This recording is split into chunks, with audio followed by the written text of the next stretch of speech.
Bonsoir à toutes et à tous. Déjà, je vais vous proposer quelque chose avant d'inviter nos panélistes, c'était de vous lever et de vous étendre un petit peu parce que on vient de regarder un long film et je pense que ça peut être pas mal. Voilà. Je vais installer-vous confortablement.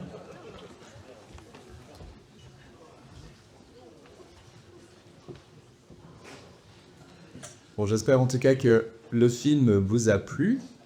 Euh, Bonsoir à tous et à tous, je m'appelle Colin Morcel et je vais être votre modérateur pour ce court débat qu'on va avoir ensemble ce soir. Et tout de suite, ben, j'invite les panélistes à me rejoindre si vous êtes dans la salle. Donc, on va avoir environ 45 minutes ensemble pour discuter. Et après, on ira donc, comme Quentin l'a dit tout à l'heure, longer un petit peu ensemble et boire un petit coup ensemble. Alors, sans plus attendre, j'invite les panélistes à me rejoindre. Bonsoir, bonsoir. Si vous voulez vous installer dans l'ordre, au plus pratique. Voilà. Normalement, vos micros sont allumés. Bonsoir. Moi, vous êtes plutôt similaire par rapport à la photo. Ouais, je suis très content de vous accueillir ce soir. Du coup, ce soir, j'ai l'occasion de modérer ce débat et pour le coup, c'était la deuxième fois que je voyais ce film. Je suis encore sous les émotions de la fin. Je disais justement que j'étais un peu ému avec l'histoire avec la fille, etc. Que je devais descendre maintenant modérer le débat, donc je me remets un peu de mes émotions également. Mais je suis très content de vous accueillir ici et j'espère qu'on va avoir un échange riche tous les quatre. Peut-être pour vous présenter, pour les personnes qui vous connaîtraient pas ou moins, nous avons la chance donc d'avoir Céline Tellier. On ne vous présente presque plus, mais vous êtes députée wallonne, vous étiez donc ministre de l'Environnement. Vous êtes impliqué en fait dans les causes environnementales et la santé depuis plus de 15 ans. Et surtout, vous avez un doctorat en sciences sociales et politiques. Merci de travailler avec nous ce soir. Merci, bonsoir tout le monde. Nous avons également la chance d'avoir du coup à ma gauche Karl Valkenberg, si je le prononce bien, ancien directeur général de l'environnement de la Commission européenne. Vous êtes également le président du chapitre UE du Club de Rome. Merci beaucoup d'être avec nous. Bonsoir. Bonsoir. Là, ça commence à applaudir de plus en plus. Et également Thomas de Prater, si je le prononce bien également. Vous êtes philosophe et vous êtes spécialiste des processus de communication et aussi le fondateur et CEO de Dokeos, si je le prononce également. Merci d'être avec nous ce soir. Merci. Je pense que vous pouvez applaudir Madame Tellier qui n'a pas voulu la peau. Merci beaucoup, cher public. Vous êtes au taquet, j'adore ça. Donc, comme je disais, je suis très content de vous avoir tous les trois à côté de moi et surtout débattre après ce film. Je suis sûr que ça va être riche. Par contre, nous aurons très peu de temps. Je suis sûr que vous avez des choses très intéressantes à dire, mais 45 minutes, 43 minutes, ça passe très vite quand on est quatre plus les questions du public. Donc, permettez-moi d'être un petit peu embêtant sur le temps. Je serai également modérateur et gardien du temps en même temps. Donc, pour être précis, vous aurez 180 secondes pour répondre. Et ça fait déjà un petit bien avec le film et l'urgence qu'il y avait dans le film. Donc, voilà, ça me permet de faire un premier lien avec le film. Je vais être embêtant avec ça, mais je me dis que vous connaissez votre sujet. Et en 180 secondes, on peut déjà dire pas mal de choses. Et donc, comment on va procéder? C'est-à-dire qu'il va y avoir des questions où vous, cher public, vous allez pouvoir voter entre des questions. Ça, on vous fait participer.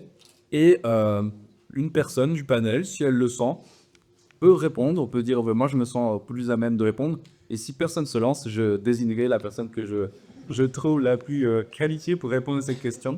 Voilà. Et puis alors, une dernière consigne, si jamais vraiment vous dépassez le temps, je ferai un signe avec ma main comme ça à la fin. Ça veut dire que je vous laisse 5 secondes. Et après, je couperai la parole. Voilà. Comme ça, les choses sont dites, les choses sont claires. Et sans plus attendre, je vous propose de diviser le sujet du débat en trois thématiques qui ont été abordées dans le film de Prévost. Alors peut-être jusqu'à maintenant, vous vous demandez vraiment comment ce film peut faire des liens avec la crise écologique et sociale. J'essaierai d'en faire quelques-uns, mais voici comment nous avons décidé de diviser ce débat, entre guillemets. Donc en trois thèmes. Le premier, c'est la communication. Je pense que là, le lien est assez vite fait. Donc en fait, finalement, dans un monde plus polarisé que jamais, comment se comprendre, comment peut-être savoir se parler. Donc le premier thème, ce sera la communication. Le deuxième, ce sera le dialogue, toujours lié à ça, comment est-ce qu'on s'écoute les uns les autres. De toute façon, on a vu dans le film que c'est un gros problème, notamment, je pense à ce moment où qui se la pêche, je les trouve assez fort dans le film. Et puis, l'aspect d'une négociation, comment entamer des dialogues avec des personnes, avec des cultures qui sont peut-être qui diffèrent des nôtres. Voilà, un petit peu pour les trois thématiques. Donc, si à la technique, on veut bien ne passer la slide, on va directement passer à la première thématique. Donc, cher public, vous voyez derrière vous qu'il y a deux questions. Donc, la première question, c'est celle-ci. Comment réconcilier discours scientifique et discours politique? Évidemment, on parle des problèmes environnementaux et sociaux ici. Ou alors, vous avez le choix entre est-ce qu'il existe des registres de langage à privilégier ou à éviter lorsqu'on parle d'écologie? Ce que je vous propose, c'est pas de vous lever et de vous rasseoir à chaque fois, enfin vous pouvez, mais pour que je puisse voir tout le monde, je vous propose de lever la main. Donc les personnes qui pensent que la première question est plus pertinente pour notre panel, levez la main maintenant. Ok. Les personnes qui pensent que la deuxième question est la plus pertinente, ok, je pense que vous êtes d'accord avec moi, c'est plutôt la deuxième. Hein. J'en sais rien. J'avais compté. Oui, plutôt la deuxième. D'accord, bah écoutez, est-ce que quelqu'un du panel, comment vous vous sentez déjà un petit peu après ce film? Est-ce que quelqu'un du panel a envie, là, premier abord, de répondre à cette deuxième question?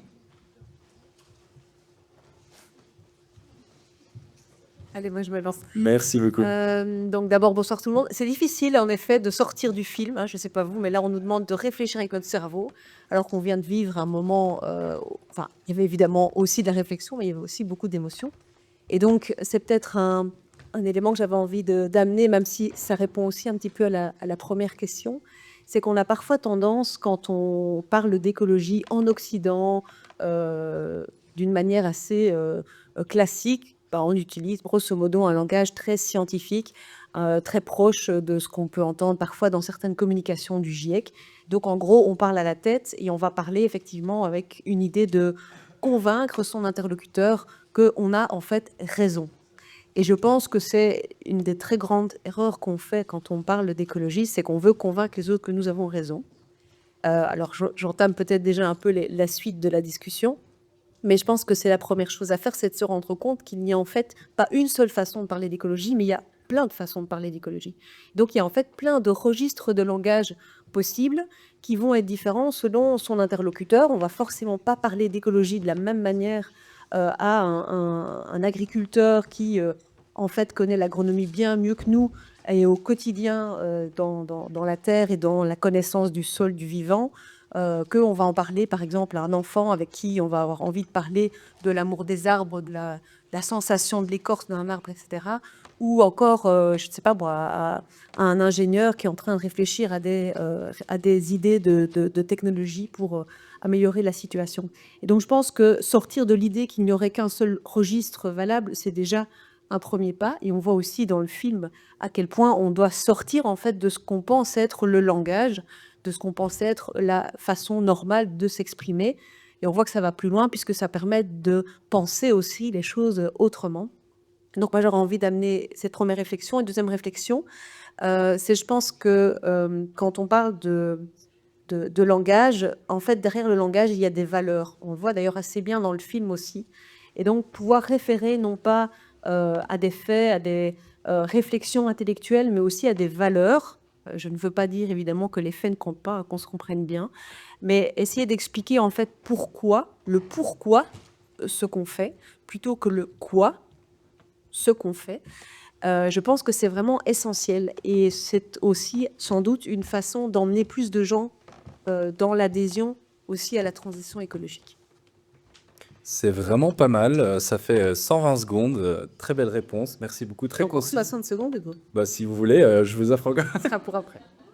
Non, mais c'est très intéressant ce que vous dites parce que moi, j'ai noté quelques phrases du film et j'en ai noté une qui m'a vraiment marqué, que j'essaierai d'utiliser aussi peut-être dans mon travail à l'avenir, c'est la langue qu'on parle détermine la façon dont on pense.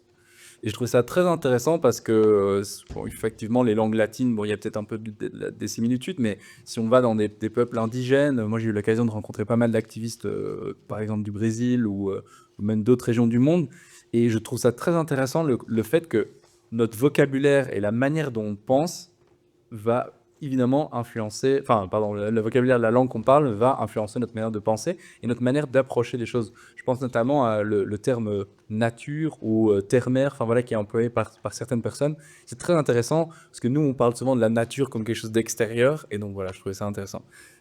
Vous voulez réagir rapidement? Oui, bah juste, comme j'ai encore 60 secondes, j'en profite. Mais j'allais prendre l'exemple de la nature. Les scientifiques, les naturalistes, en fait, ils disent souvent biodiversité, services écosystémiques, habitat naturel, système. Tous des termes, en fait, complexes qui renvoient effectivement à un registre très scientifique du langage et qui, d'une certaine manière, met la nature, en fait, à distance. En fait, l'objectif comme un objet de réflexion externe à soi-même. Quand on parle de nature, déjà, sans doute que tous dans la salle, on a des représentations différentes, mais on voit en fait non pas des services écosystémiques, mais peut-être un arbre, un ruisseau, un oiseau, un animal. Et quand on se dit ensuite, effectivement, que la nature n'est pas en fait extérieure à nous, que nous faisons partie du vivant, nous faisons partie de la nature, au même titre que des millions d'autres espèces, en fait. Baptiste Morisot a beaucoup travaillé aussi là-dessus. Je ne sais pas si vous le connaissez, puisque c'est un philosophe aussi. Et c'est très, très intéressant de voir comment il propose d'exprimer justement la nature pour qu'on le pense, qu'on la pense, pardon, non pas extérieur à nous, mais un tout dont nous faisons partie, et c'est tout à fait différent dans la manière de l'appréhender. C'est très juste. Monsieur Walkenberg, vous voulez réagir? Euh, oui, mais j'aimerais, par rapport à ce film qui était essentiellement basé sur l'émotion, la musique, les grandes idées, les valeurs, etc., des négociations que nous menons ici entre nous sur cette petite planète, on a déjà l'avantage d'avoir le véhicule, la langue commune. Parce que toutes ces négociations se passent en anglais. C'est simplement une réalité qui s'est établie, mais qui facilite parce que je ne dois pas commencer à creuser ma tête pour savoir ce rond, qu'est-ce que ça veut dire, avant de pouvoir engager véritablement un échange. Donc il y a déjà ça d'un peu différent. Alors par rapport à ce que j'ai entendu, un négociateur ne part pas dans une négociation en essayant de dire « j'ai raison ».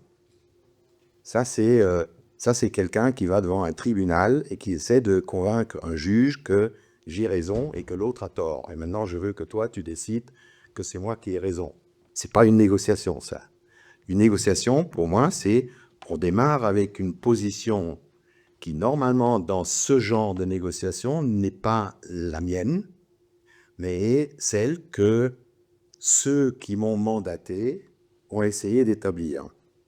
Et j'essaie de partager avec quelqu'un en face que notre devoir est de trouver une ligne commune entre les différentes positions de départ que nous avons. Pour parler science et autres langages, la science est la base. Et il faut essayer de rester sur ces bases objectives parce que c'est les seules qui peuvent nous servir pour nous rapprocher. Sur une objectivité scientifique, sur une réalité. Il ne faut pas commencer à parler trop scientifique. Il faut parler un langage que nous, ici, que tout le monde peut essayer de comprendre. Je pense que c'est ça un peu le défi du négociateur, le défi que moi j'ai vécu pendant 40 ans dans des tas de réunions, c'est d'essayer de partir du langage juridique, scientifique, les paragraphes, etc., en essayant de trouver une façon de parler d'un sujet, de parler d'un thème autour duquel on peut trouver des compromis, on peut essayer de rapprocher nos positions. Et ça, c'est quelque chose de fascinant. Un moment qui, pour moi, était très fort dans cette... Je vais juste faire une phrase. Hein. Un moment très fort pour moi dans ce film, c'est le moment où elle touche la main. Parce que ça, c'est pour moi le cœur de la négociation. Moi, je dois toucher l'autre avec qui je négocie. Si je continue à croire que c'est mon ennemi, que moi, je vais devoir le battre pour avoir réunion et rentrer triomphant à la maison, c'est mal barré. On ne va pas s'entendre. Donc, la confiance et rejoindre l'autre, même s'il est d'une position totalement différente de la mienne, je dois faire cet effort parce que c'est que par là qu'on peut arriver à un compromis. Merci beaucoup. Ça me donne déjà un petit aperçu par rapport au troisième élément de la négociation.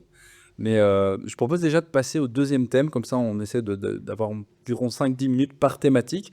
Et je vous donnerai la parole juste après, si ça vous va.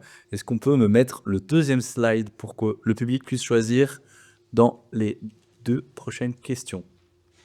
Super. Donc maintenant, on va parler plutôt de l'aspect du dialogue. Et je vous propose de choisir entre soit comment éviter les obstacles de la communication, que les obstacles de la communication ne mènent à la rupture du dialogue, ou comment intégrer les différences culturelles et politiques lors des décisions sur les enjeux écologiques. Est-ce que ces questions sont claires? Qui préfère la première question? Ok. Qui préfère la deuxième question? Bon ben merci. On se disait qu'on ne savait pas si ça allait marcher, si ça allait être très clair. Bon ben là c'est clair à chaque fois. Super. Ah ben, du coup, si ça vous va, monsieur De Prater, je vous propose de démarrer, si la question est claire pour vous.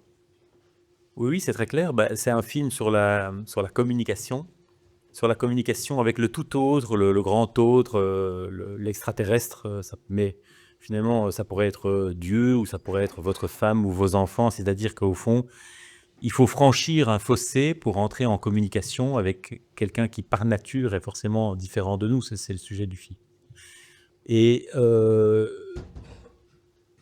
nous utilisons des moyens, et moi, la phrase que j'aime bien dans le film, c'est la phrase où ils disent est-ce que vous pouvez décrypter cet audio? Et elle dit non, mais on ne sait pas encore si on doit communiquer avec le son ou avec l'image. Et de toute façon, je dois les rencontrer. Et là, elle pose un jalon essentiel de la communication. Je vais vous raconter une petite anecdote de père de famille. Moi, je me suis occupé de 6 enfants en tout. Et j'étais quelqu'un de plutôt verbal et d'explicateur, par définition, un docteur en philosophie. Donc, j'explique, je dialogue, je négocie. Tout ça, c'est des registres qui me sont familiers. J'ai même été prof d'argumentation, c'est tout dire. Et j'avais une de mes filles qui disait « Moi, quand on discute à table, je pars.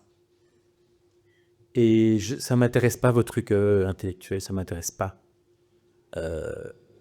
Et elle me disait, moi, ce que j'aime bien, c'est faire de la guitare, danser, me promener, etc. Et du coup, il fallait que je la rejoigne dans ce langage-là, si vous voulez, qui n'est pas le mien. Et c'est un peu ça l'histoire du film. Et je pense que face à cette multitude de personnes que nous englobons sous un seul vocable, les climato-sceptiques, au fond, il y a plein de gens différents là-dedans qui ont besoin de plein de langages différents. Et il faut arriver à trouver ces langages-là. Et je pense qu'aujourd'hui, on parle de tous les registres que nous avons proposés, hein, puisqu'il y a le mot registre ici, c'est négociation, dialogue, explication. Et moi, le pari que je fais, et j'y viendrai tout à l'heure si je fais un truc en 2 temps, pour la plupart des gens que nous avons en face de nous et que nous peinons à convaincre, c'est aucun de ces 3-là, en fait. C'est très bien. Je me suis dit, merde, j'ai oublié de lancer le chrono et vous avez été très bref. Super. J'aimerais bien rebondir rapidement là-dessus, puis je vous donnerai la parole à vous si vous le désirez. Il y a notamment une étude de Parlons Climat qui est sortie récemment sur le climato-sceptisme. C'est bien que vous mentionniez ça. Je trouve ça très intéressant parce qu'on a l'impression souvent que le climato-sceptique, c'est vraiment le gros réac qui pense que c'est pas vrai. En fait, c'est beaucoup plus complexe que ça. Donc, merci d'avoir rappelé ça. Ça me fait penser aussi au langage de l'amour, en fait, dans une relation où, en fait, on a toutes et tous des manières différentes de montrer notre intérêt pour les autres, notre amour. Ça peut être dans des relations amoureuses, mais aussi amicales ou même au travail. Donc, c'est très intéressant. Est-ce que l'un de vous deux a envie de réagir à ce qui vient d'être dit? Concrètement, peut-être encore une fois, quand on négocie, que ce soit dans une COP, que ce soit avant sur des affaires commerciales à l'OMC, etc., on a affaire à des gens qui viennent d'environ de points de la Terre différentes, avec des cultures, avec des approches différentes. Et c'est vrai que dans une négociation, reconnaître que l'autre voit les choses un peu différemment que nous, pour un négociateur, c'est important. Si je négocie avec un Américain, je sais que lui, il va taper sur la table, il va parler très fort, et si je ne réagis pas de la même façon, c'est lui qui va remporter le morceau. Si j'applique la même chose à un Asiatique, un Japonais, lui, il va détester si je le mets dans une situation où je l'oblige à dire non. Dire non, pour lui, c'est presque une insulte. Il va tout faire pour essayer de dire « c'est très difficile ce problème pour moi », mais il va pas vouloir dire le non. Alors que l'Américain, c'est la première chose qui sort. Donc, il faut reconnaître un peu tout ça si on veut bien négocier, parce que sinon, on perd du temps simplement à se fâcher pour rien, avant de pouvoir véritablement approcher l'essentiel du sujet. Il faut passer par ces stades-là. Il faut se faire reconnaître par l'autre. Il faut que l'autre commence à avoir confiance qu'on peut se fier à ce que je dis, même si je le dis peut-être pas avec la plus grande élégance. Je parle franc. Et c'est pour ça qu'une des grandes négociations, une des grandes leçons dans une négociation, c'est ne jamais mentir. Si je mens dans une négociation, ça va être vu, et après, on ne m'écoutera plus jamais, parce que la confiance aura été rompue. Donc il faut vraiment être très sincère dans une négociation, et si on ne l'est pas, il y a toutes les chances que cette négociation va foirer. Je me tourne vers vous, Madame Tellier. Vous avez sûrement dû faire face aussi à des personnes de bords politiques différentes. On n'a peut-être pas besoin d'aller à l'autre bout du monde pour être confronté à des personnes qui ne sont pas d'accord avec nous. Comment vous vous sentez par rapport à ça et comment, si vous pouvez nous partager un petit peu votre expérience? Ça fonctionne, oui. Je comprends tout à fait ce que dit monsieur pour avoir aussi participé à des négociations internationales, mais effectivement, sans aller à l'autre bout du monde.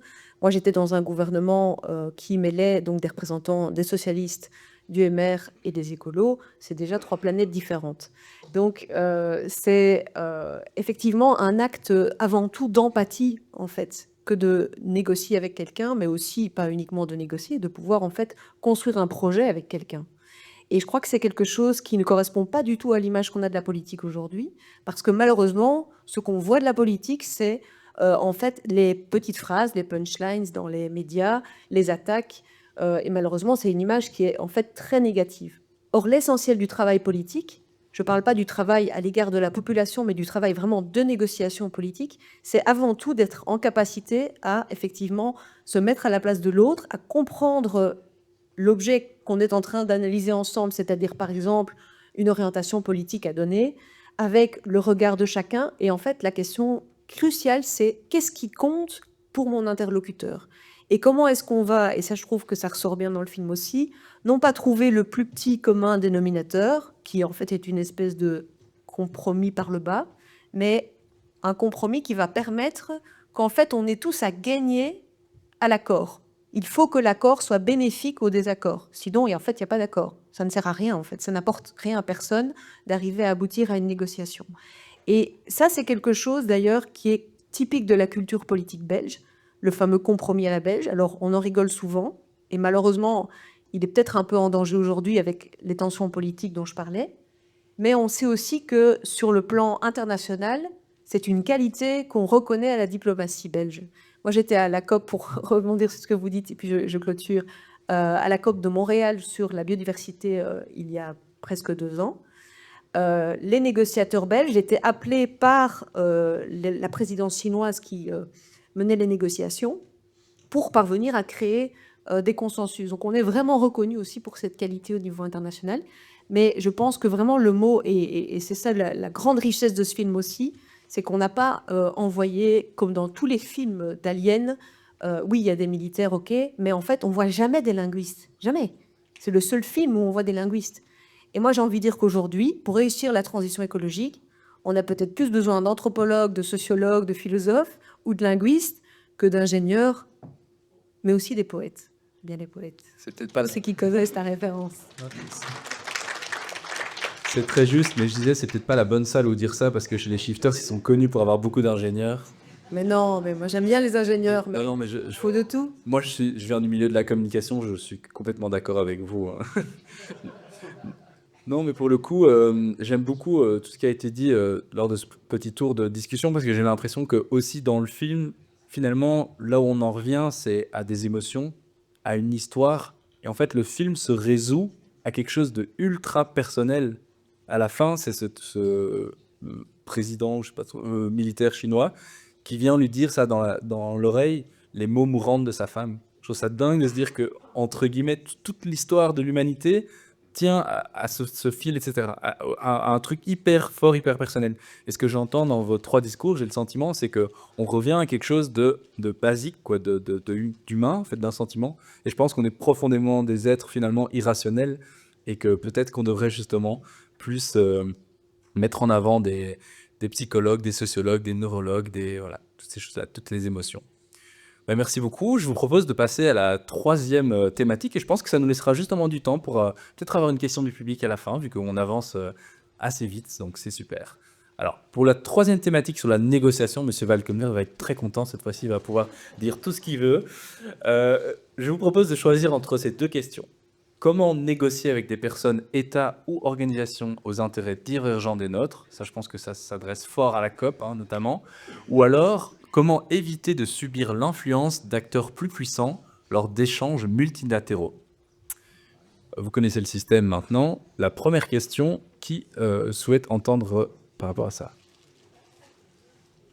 Ah, on a déjà presque une moitié là. La 2e question, qui souhaite plutôt entendre ça? Oui, je pense qu'on est toujours sur la 2e. C'était justement moi qui avais écrit à chaque fois la 2e question, donc je suis content. Non, c'est pas vrai. Qui se sent dans le panel pour répondre à cette 2e question? Je la répète, si jamais. Comment éviter de subir l'influence d'acteurs plus puissants lors d'échanges multilatéraux? Moi, je veux bien. On recommence le tour comme ça vous va? D'accord. Ben, pour éviter de subir leur influence, il faut have a common ground. Il faut avoir un socle commun avec eux, en fait. Ils sont puissants, il y a toujours des gens plus puissants que soi, mais il faut arriver à se rejoindre d'une manière ou d'une autre, on n'a pas le choix. Et en fait, la difficulté que l'on a pour rejoindre les gens qui sont différents de nous et qui ont éventuellement plus de pouvoir que nous, c'est que peut-être que leur appréhension est basée sur leurs intérêts plutôt que sur leur raisonnement. Et je ne sais pas si vous vous souvenez de ce film qui s'appelait Les Dents de la Mer, Jaws. Hein? Donc, vous avez un scientifique qui comprend qu'il y a un requin qui est dangereux, vous avez un policier qui comprend qu'il y a un requin qui est dangereux, puis vous avez le gouverneur de l'île qui, lui, voit l'intérêt, c'est-à-dire la saison commerciale, la saison touristique. Il ne veut pas qu'on interdise de nager parce qu'il va perdre de l'argent. À quel moment il bascule le gouverneur de l'île, ça se passe à Martha's Vineyard ou un truc comme ça, à quel moment le gouverneur de l'île, dans Les Dents de la Mer, bascule et accepte d'interdire la baignade? C'est à partir du moment où son propre fils est attaqué par un requin. La difficulté qu'on a dans le réchauffement climatique, c'est que le requin est souvent un peu futur, si vous voulez. Et donc les effets sont en retard. Il faut changer aujourd'hui pour des effets qui se produisent aujourd'hui, mais qui se produisent surtout demain. Et donc on a du mal à solliciter les intérêts de long terme face à des puissants qui ont des intérêts de court terme. Je me permets de rebondir rapidement. J'aimais bien aussi, je ne sais pas si vous avez vu le film Don't Look Up, qui fait aussi un peu l'allégorie avec le problème climatique. En très bref, sans vous spoiler, parce que si vous tapez sur Internet, vous voyez ça avant de regarder le film. C'est une météorite qui arrive sur la Terre et qui va faire des dégâts, quoi. Donc l'humanité est en danger. Il y a beaucoup d'allégories qui ont été faites avec le climat par rapport à Don't Look Up en disant que c'était un peu comme le grand purgatoire qui mettait toute l'humanité sur le même bateau, etc. Et en fait, c'est pas tout à fait vrai parce que dans le cas du climat, ce serait facile en fait si c'était ça, parce qu'il suffirait de tout joindre nos efforts et puis de détruire cette météorite, de la dévier ou quoi. Sauf que le climat, ça touche pas tout le monde de la même manière, pas tout le monde au même endroit et pas tout le monde, soit que ce soit ici et maintenant ou dans 20 ans. Et donc je trouve que c'est aussi une bonne allégorie. Et d'ailleurs, les Dents de la Mer, c'est très intéressant l'observation à ce niveau-là d'un point de vue des imaginaires véhiculés sur la peur des requins que ça a créé chez les gens. Je vous invite à aller regarder sur Internet, il doit y avoir des articles qui existent là-dessus. J'ai d'ailleurs une amie qui travaille dans le milieu du cinéma c'est marrant que vous preniez cet exemple-là. Mais merci en tout cas. Vous vous sentez de revenir à notre question? Les négociations, c'est ce que j'ai fait toute ma vie, donc j'adore en parler. Mais j'ai beaucoup moins fait de films. Donc le rapprochement entre film et ce que j'ai vécu dans la réalité, pour moi, c'est un peu problématique. Et c'est pour ça que je vais essayer de commencer, de sortir quand même quelques trucs. On a entendu que la Belgique est reconnue dans les COP biodiversité comme étant de bons diplomates. Honnêtement, il y a une personne, Inès, qui est là depuis X années, qui a montré qu'elle sait faire, qu'elle a la confiance, qu'elle a gagné la confiance de tout le monde. Et donc, c'est pas du tout qu'elle est belge, et c'est parce qu'elle est Inès. Et c'est Inès qu'on a demandé de venir pour essayer de résoudre ce problème. Et je pense que ça, c'est important à savoir. Moi, j'ai eu des situations où j'ai réussi à faire, sur cette question-là, une négociation, boucler une négociation contre les États-Unis avec tous les autres pays de l'OMC et juste les États-Unis qui ne sont pas dedans. Quelque chose, au départ, on dit, pas possible. C'est eux les plus forts. Les autres vont jamais venir. Si on travaille bien, si on gagne la confiance, si on peut expliquer on peut le faire parce qu'il n'y a pas trop de risques, parce que sur ce dossier donné, les Américains n'ont pas véritablement une puissance unilatérale à imposer, parce qu'ils n'ont pas de législation à faire. On peut convaincre tout le monde autour d'une situation où même la superpuissance reste à l'écart et un an après va rejoindre le compromis qu'on a réussi à négocier. Ces choses-là sont possibles, mais elles se gagnent avec une personnalité.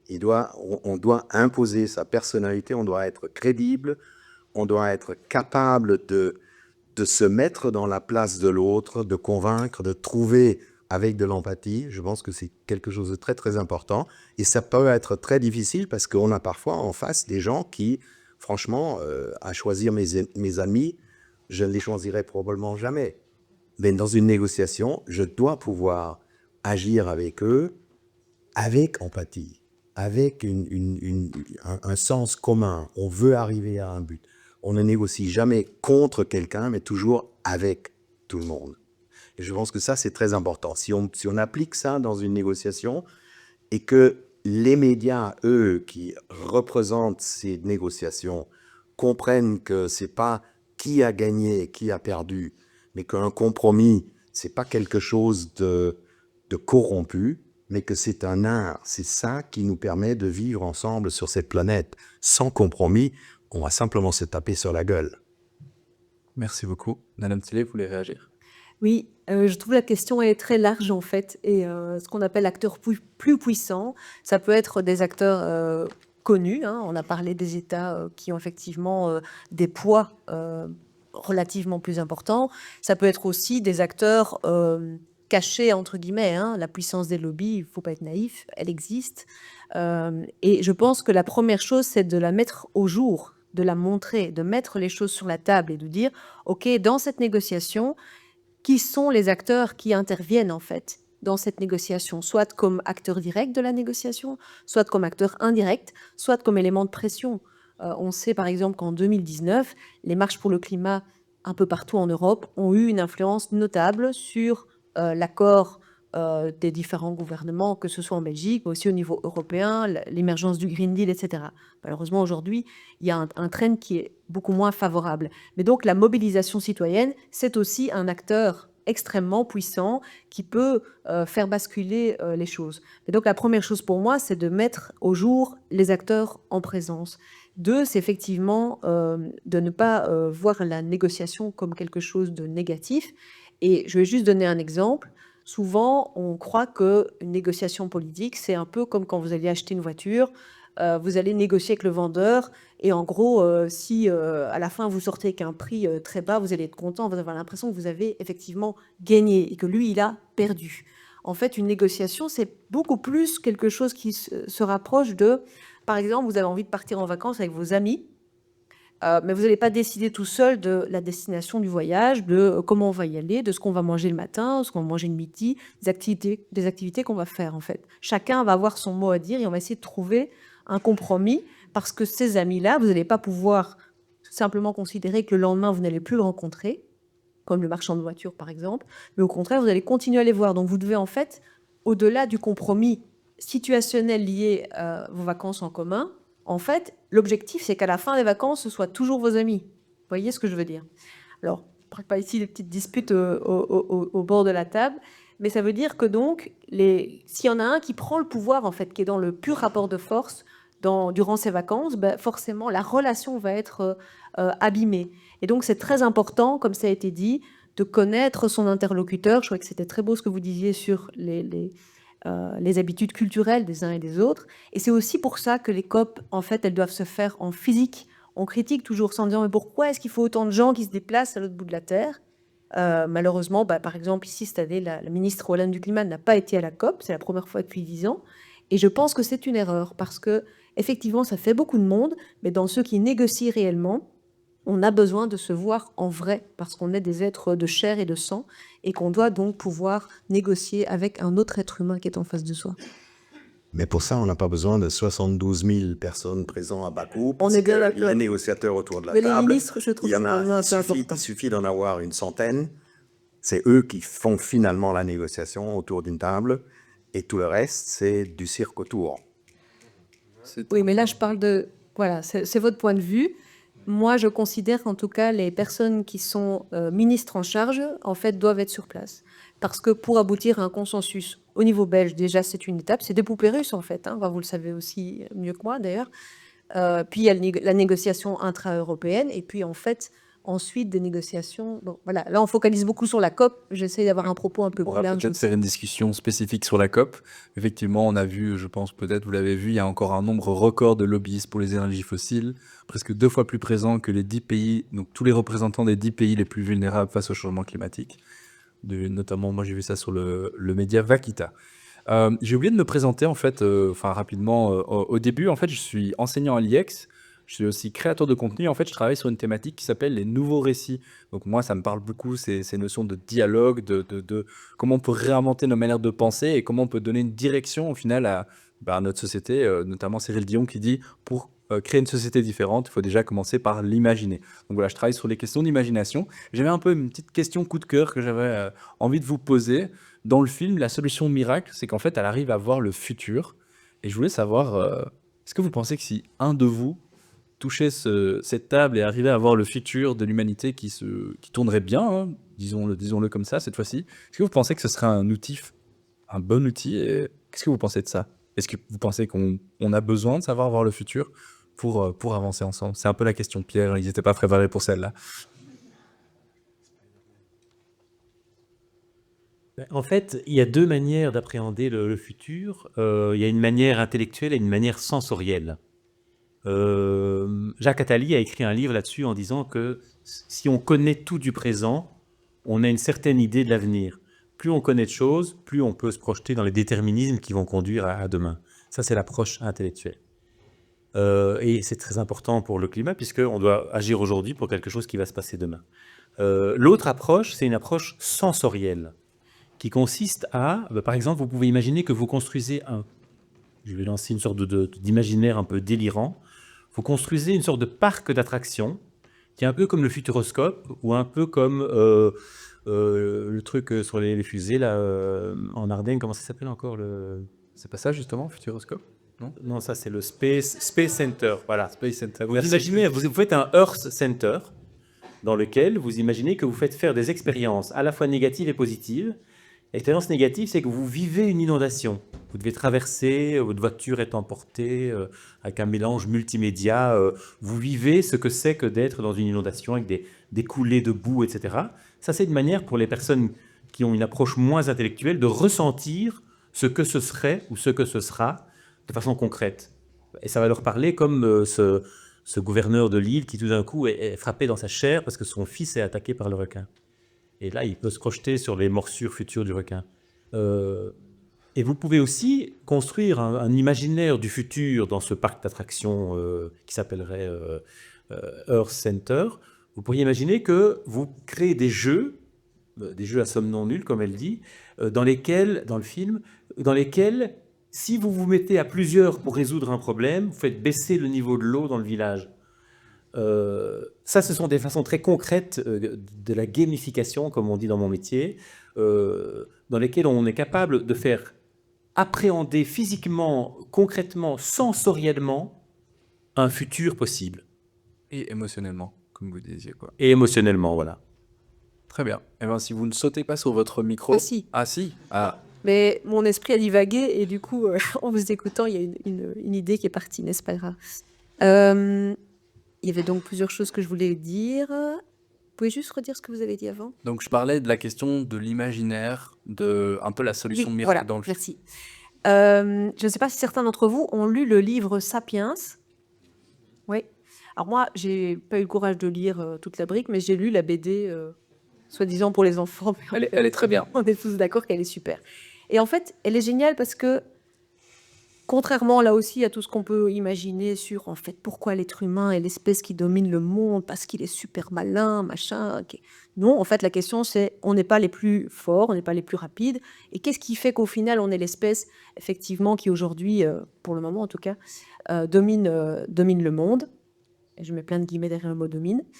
Pour tous ceux qui l'ont lu, et vous êtes donc nombreux, c'est en fait la capacité de coopération, la capacité de coopérer avec des autres que nous-mêmes qui ne font pas partie de notre famille. Donc en fait, des membres d'une tribu ou d'autres tribus avec lesquels on a partagé, je rejoins ce que vous disiez tout à l'heure, en fait une forme de mythologie, un récit commun et des valeurs communes. Et je crois que c'est vraiment ça le cœur du message du film et aussi de nos échanges de ce soir. C'est au-delà de la technique, au-delà de la conviction scientifique, et je répète, je suis persuadée qu'on doit se baser effectivement sur l'objectivation des faits, hein, donc la question n'est pas là, mais on a vraiment besoin de se raccrocher à des valeurs, et ça ne répond pas du tout à votre question sur le temps, donc j'y viens tout de suite. Je pense que ce qui est aussi très intéressant dans le film, c'est que on sort d'une conception tout à fait linéaire du temps. Et nous, on a tous l'impression que le temps, c'est le passé. Et à l'heure où je vous parle, le passé n'existe déjà plus, puisqu'en fait, forcément, il est passé. On est dans le présent, et en fait, on pense déjà à l'avenir. Et on pourrait se dire que, in fine, on doit aussi modifier notre conception du temps en se disant que le passé, c'est pas juste un passé qui aujourd'hui est fini et est mort, c'est en fait une mémoire qui peut être agissante, qui peut nous aider à comprendre des choses sur le passé, qui peut provoquer toute une série de souvenirs qu'on va pouvoir mobiliser et qui vont pouvoir nourrir aussi le récit. Et aussi des leçons, tant qu'à faire, des leçons qu'on pourrait tirer sur l'histoire de l'humanité. Je pense qu'il y en a un petit peu. Le présent, c'est vraiment l'état de présence qui implique aussi, je vais dire, d'être dans l'écoute active, dans l'attention à l'autre, dans la présence du moment. Et puis le futur, c'est l'imagination créatrice. C'est comment est-ce que ce futur, c'est pas juste qui va advenir, en fait, quoi que je fasse, c'est aussi quel est finalement le futur souhaitable. Et je crois que c'est vraiment, c'est difficile parce qu'en tant qu'écologiste au sens large du terme, on est forcément inquiet de notre avenir. Mais je pense qu'en fait, c'est essentiel de créer un discours sur un avenir qui soit désirable pour que, en fait, on le crée. On ne peut pas créer quelque chose qu'on n'a pas d'abord imaginé, qu'on n'a pas d'abord rêvé positivement. En mot de la fin, monsieur. Je pense que j'aimerais suivre cela, ou l'idée qui est, il faut changer l'approche qu'on a suivie jusqu'à présent, qui était de faire peur. On négocie le climat parce qu'il y a des tas de trucs très, très, très, très graves qui vont nous tomber dessus. On va être noyé, on va être soufflé par le vent, on va plus avoir à manger, etc., etc., etc., tout ça. Et ça a joué un moment, et puis il y a un moment où les hommes ont cette capacité de simplement dire « il y en a assez ». Bon, vous m'avez dit ça pendant tellement de fois, je vous entends même plus. Et je pense que ce qu'il faut faire, c'est aller avec un message positif. Il faut essayer de plus se focaliser sur le futur va être dramatique si nous ne faisons rien, mais venir avec un message qui est nous pouvons résoudre ce problème que nous avons créé. Et en essayant de résoudre ce problème, on va faire attention que on va regarder pas simplement ce qu'on fait avec le climat, pas simplement ce qu'on fait avec la biodiversité, mais aussi avec les aspects sociaux de notre vivre en commun et avec nos agissements économiques. Il faut essayer d'avoir un triangle où on regarde en même temps des messages sur comment gérer cette planète et la nature de cette planète, en sachant que nous sommes partis de ça. C'est pas la nature et nous, on est dans la nature, on fait partie de cette nature, mais nous avons des activités dans cette nature qu'on appelle économiques, mais qui nous donnent des emplois, qui nous donnent des revenus, qui nous permettent de vivre ici. Et il faut avoir aussi, avec la même importance, en vue les aspects sociaux, c'est-à-dire comment cette activité économique qu'on mène est répartie sur les différents éléments de nos sociétés, de nos communautés différentes. Et là, on voit aujourd'hui qu'on éclate entre ceux qui prennent la part du lion et ceux qui ont les petits restes. Et ça fait éclater nos sociétés de la même façon que les conséquences directes du climat ou qu'une crise dramatique économique. Donc il faut vraiment avoir ces trois éléments dans toutes les décisions politiques que nous prenons. Nous devons tenir compte de ces trois en même temps. Si on oublie un de ces éléments, on va aller dans le mur, on va aller dans une prochaine crise. C'est que si on fait ça, et ça, on doit l'apprendre. Et surtout, nos sociétés doivent l'apprendre et doivent apprécier qu'il ne faut pas simplement que je vote pour quelqu'un qui me dit « ce coin-là est ultra important par rapport à l'autre ». Non, il va falloir trouver des gens qui disent « les trois sont tous ensemble ». Et moi, je vais essayer de définir des voies vers le futur qui respectent ces trois éléments du triangle. Merci beaucoup d'avoir répondu tous les trois à cette question aussi bien et d'avoir rementionné toutes ces notions hyper essentielles. Donc merci à tous les trois d'avoir échangé avec nous. Peut-être que ce que je peux vous encourager à faire pour qu'on puisse toutes et tous aller profiter de l'apéritif et des bières au bar, c'est de peut-être venir poser des questions. N'hésitez pas, si vous avez le temps encore 5-10 minutes, de rester avec nous, venir échanger avec nos panélistes. Je pense que on sera tous contents d'aller profiter un petit peu. Personnellement, sur cette question des récits, je suis évidemment plus que convaincu que c'est important de se mobiliser par rapport à ça. Et je voudrais remercier encore une fois le Cinéma Vendôme qui nous accueille, les Shifters et toute l'équipe des bénévoles qui ont organisé ça comme des malades, on peut le dire. Et merci à vous et belle soirée à tout le monde.